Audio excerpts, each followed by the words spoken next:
Welcome to celebrating Asian Pacific American Heritage Month. I'm your host, Asmin Mahfouz, and in the next 30 minutes, we will recognize the contributions and influence of Asian Americans and Pacific Islanders living in the United States. And it's significant. The U.S. Census Bureau says there are nearly 25 million Asians, Pacific Islanders, and Native Hawaiians living in the United States. And the cultures, they're so diverse. Those of AAPI descent, they come from 75 countries from the Asian continent, whether that's East, Southeast, or South Asia. They also come from the Pacific Islands like Micronesia and Polynesia. Now, this program covers just a small subset of the rich and strong influences, history, and accomplishments of some of the fastest growing racial groups in the country. And we're going to take a look at the past, the present, and the work towards a better future. Starting with an Indian dance studio that continues to welcome thousands of people in the DMV to South Asian culture. The studio's director says she's now achieved a lifelong dream, and as our Ben Dennis tells us, her lessons have helped neighbors discover foreign traditions while at home. 1, 2. Bollywood brought to the Beltway.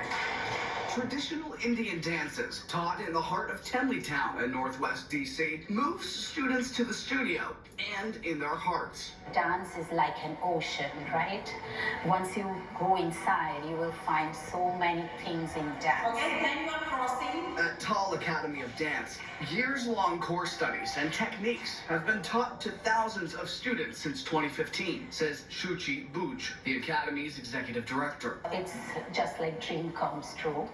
It's been a long road and a long way from where her artistic roots were settled in India. Buch shared an early memory of dance with us, recalling how her grandmother encouraged her. I was holding her hand and she was telling me, don't pull your legs, you have to lift your leg and walk correctly.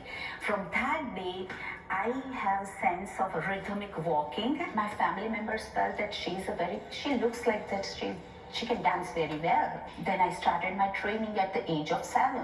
Buch now passes along that same encouragement, teaching the meticulous mixture of movements involved in classical and traditional dance with those in the DMV. It's not that just Indian are learning in our academy. All the community members are coming here and they feel so happy.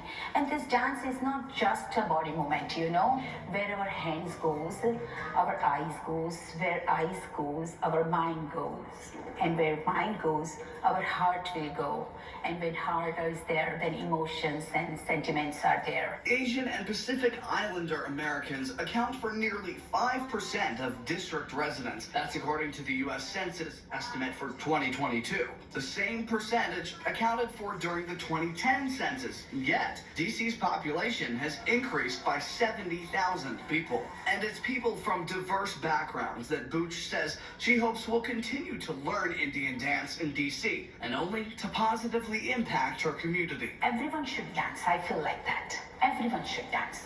This type of different dances we are doing.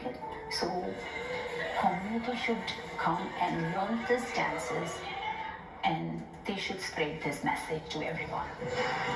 Ben Dennis, DC News Now. Ben, thank you. And still ahead on celebrating AAPI. Some Asian, they really miss, their home, so they come to visit. We're taking you to the largest Asian grocery chain in the DMV, where good fortune will find you. Stay with us. You're watching DC News Now.